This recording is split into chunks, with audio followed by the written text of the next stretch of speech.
Hello aspirants. Uttar Pradesh police radio operator के अंतर्गत संपन्न हुए हेड ऑपरेटर के एग्जाम के शैक्षिक अर्हता को लेकर ज़्यादातर उम्मीदवार को कन्फ्यूजन है कि बीटेक, बीसीए, बीटेक, बीसीए या बीई बैचलर ऑफ इंजीनियरिंग जो बोलते हैं, या बीएससी इन इलेक्ट्रॉनिक्स, ये सब अभ्यर्थी भी एलिजिबल हैं या नहीं। तो जैसा कि आपको बता दिया जाए कि जो इसका नोटिफिकेशन आया था 2022 में, इसके शैक्षिक अर्हता में लिखा गया था भारत में विधि द्वारा स्थापित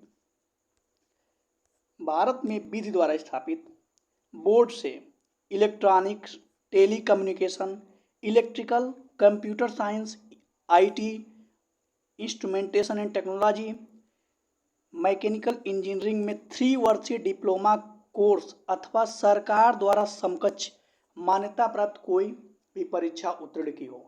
यहाँ पे अगर इसको इंग्लिश में देखेंगे तो लिखा है अथवा इक्विवेलेंट, EQUIAVELENT।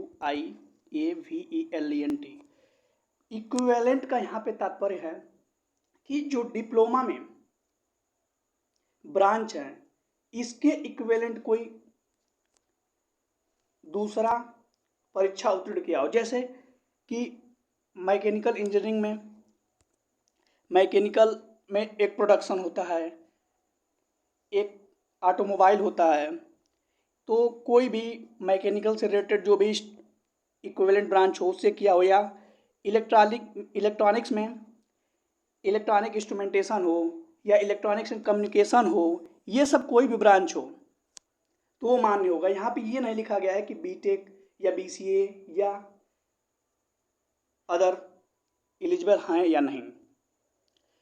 जैसे कि अभी Uttar Pradesh metro rail corporation का जो भर्ती चल रही है उसमें जेई और एससीटीओ की पोस्ट आई है, उसमें साफ साफ लिखा हुआ है कि 3 year diploma in electronics communication engineering or equivalent from recognised university.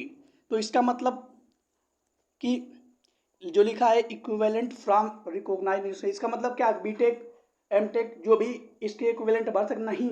यहाँ पे डिप्लोमा इलेक्ट्रॉनिक्स के इक्विवेलेंट में जो ब्रांच है, जैसे instrumentation and control, electronics and communication या इससे रिलेटेड कोई ब्रांच हो, वो भर सकते हैं।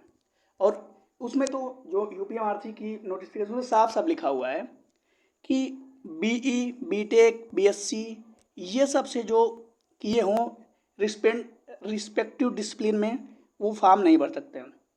और हाँ, यदि डिप्लोमा के बाद कोई बीटेक या ये सब डिग्री किया हो तो ये फॉर्म भर सकते हैं। तो इसमें देखा जाएगा क्या होगा क्या नहीं। आगे कुछ और देख लेते हैं। ये जो आरआरबी टेक्नीशियन की वैकेंसी आई है,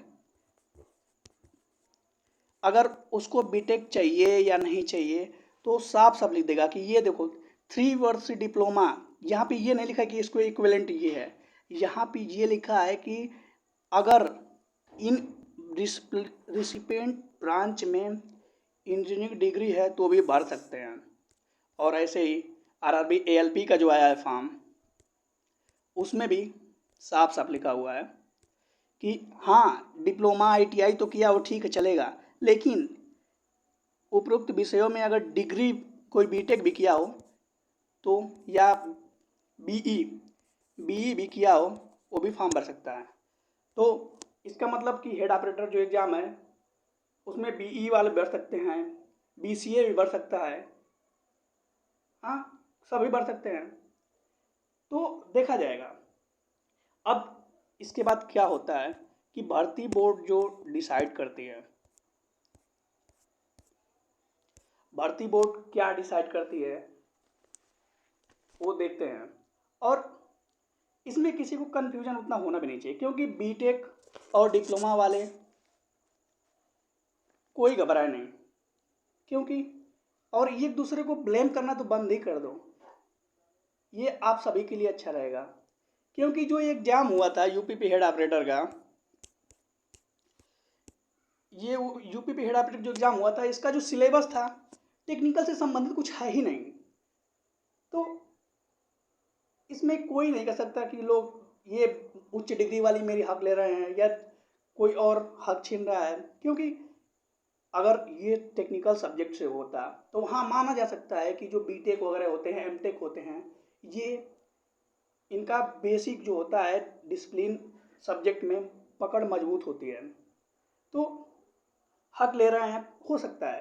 तो अतः ये मुद्दा अब राजनीति बनने से पहले भर्ती बोर्ड से मैं विनम्र निवेदन करता हूं कि अर्हता को लेकर जल्द से जल्द वेबसाइट पर अपनी नोटिस अपलोड कर दें और रिजल्ट भी प्रकाशित करने की कृपा करें। धन्यवाद।